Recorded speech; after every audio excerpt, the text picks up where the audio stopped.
Muito bom dia, meu irmão, minha irmã. Chegamos à 31ª semana do Tempo Comum, nesta terça-feira, 3 de novembro, da qual a igreja hoje também faz memória a São Martinho de Lima. O evangelho de hoje será Lucas, capítulo 14, do 15 ao 24. Façamos juntos a leitura do Santo Evangelho. O Senhor esteja convosco, Ele está no meio de nós. Proclamação do Evangelho de Jesus Cristo, segundo Lucas. Glória a vós, Senhor. Ouvindo isso, um dos comensais lhe disse: Feliz aquele que tomar refeição no reino de Deus. Mas ele respondeu: Um homem dava um grande jantar e convidou a muitos. À hora do jantar, enviou seu servo para dizer aos convidados: Vinde, já está tudo pronto. Mas todos unânimes começaram a se desculpar. O primeiro disse-lhe: Comprei um terreno e preciso vê-lo. Peço-te que me des por escusado. Outro disse: Comprei 5 juntas de bois e vou experimentá-las. Rogo-te que me des por escusado. E outro disse: Casei-me e por essa razão não posso ir. Voltando o servo, relatou tudo ao seu senhor. Indignado, o dono da casa disse ao seu servo: Vai depressa pelas praças e ruas da cidade e introduz aqui os pobres, os estropiados, os cegos e os coxos. Disse-lhe o servo: Senhor, o que mandaste já foi feito e ainda há lugar. O Senhor disse então ao servo: Vai pelos caminhos e trilhas e obriga as pessoas a entrarem, para que a minha casa fique repleta. Pois eu vos digo que nenhum daqueles que haviam sido convidados provará o meu jantar. Palavra da salvação. Glória a vós, Senhor. Em nome do Pai, do Filho e do Espírito Santo. Amém. Meu irmão, minha irmã, hoje podemos observar que Jesus faz um convite, para um grande banquete e os convidados recusam.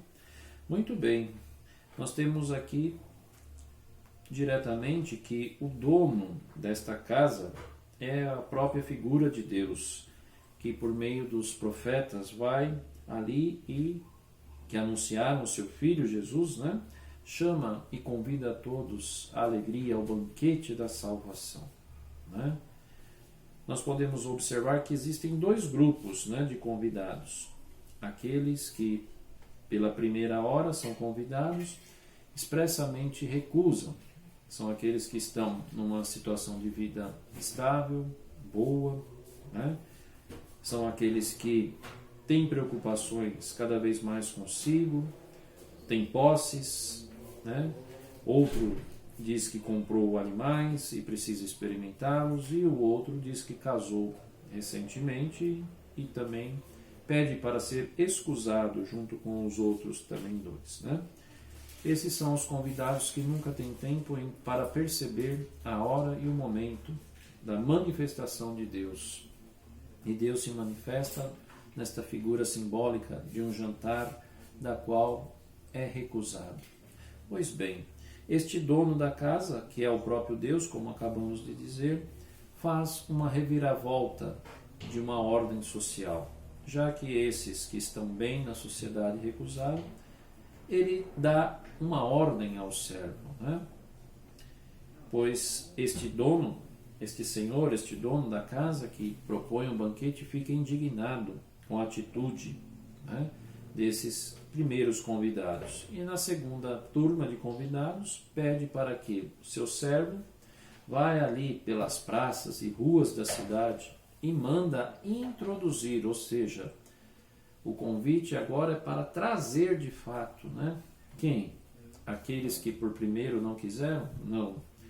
Os pobres, os estropiados, os cegos e os coxos. E disse também ao servo: Senhor, o que mandaste já foi feito e ainda há lugar. Bonita expressão. E ainda há lugar. O Senhor disse então ao servo: Vai pelos caminhos e trilhas e obriga as pessoas a entrarem, para que a minha casa fique repleta. Nós temos que entender aqui que Deus não é aquele que obriga por quebrar a liberdade de cada um, mas Deus é aquele que anseia que seus filhos estejam todos com Ele em sua casa. Né? Fica indignado que as pessoas continuam a recusar o seu convite, né, para se alegrar e banquetear com Ele, né, de tudo que é bom e melhor. A liberdade que Deus expressa aqui é uma liberdade de amor, né, não uma falta de liberdade que não deixa o homem decidir, porque os primeiros convidados decidiram. Agora, aqueles que não têm vez na sociedade, os cegos, os pobres, os coxos, os estropiados, estes recebem com muita alegria, porque já são excluídos de tudo, e quando são convidados, automaticamente são trazidos, né, para dentro da casa, e a casa fica repleta. A lição de hoje, então, do Evangelho que Cristo nos passa é que devemos cada vez mais estar atento ao convite do Senhor, que quer sempre que seus filhos fiquem com Ele. Não importa a situação de vida, mas quem acaba dando sempre o lado da volta positiva são aqueles que nunca têm acesso a nada. Pois bem, na casa do dono do banquete, ou seja, o próprio Deus, terão acesso e ainda terá muitos lugares, como se diz aqui no Evangelho, né? E ainda há lugar para mim, para você e para todos que desejam cada vez mais estar perto do Senhor, se alegrar, banquetear, entrar na alegria do dono da casa, nosso Deus, que nos deu Jesus Cristo como verdadeiro banquete. Cabe então nós também convidarmos, porque já provamos desse banquete, e convidar as pessoas para que possam também se achegar, para que a casa fique repleta daqueles que estão ali em ação de graças e se alegram e festejam num verdadeiro banquete, já em vista do banquete eterno que todos nós vamos ter. Ontem celebrávamos os fiéis defuntos, né? Fiéis, pessoas de fé que já partiram deste mundo e que agora experimentam pela sua fé em Deus e no Cristo o banquete eterno, da qual todos nós devemos também ansiar sempre que formos convidados. Lembrando sempre que são muitos os convidados e que poucos têm tempo para este convite sublime. Não sejamos nós, tenhamos sempre tempo. Amém. O Senhor esteja convosco, Ele está no meio de nós. Abençoe-nos Deus Todo-Poderoso, Pai, Filho e Espírito Santo. Amém. Ó Senhor, sois meu louvor em meio à grande assembleia. Fiquemos em paz nesta terça-feira da 31ª semana do Tempo Comum. São Martinho de Lima, rogai por nós.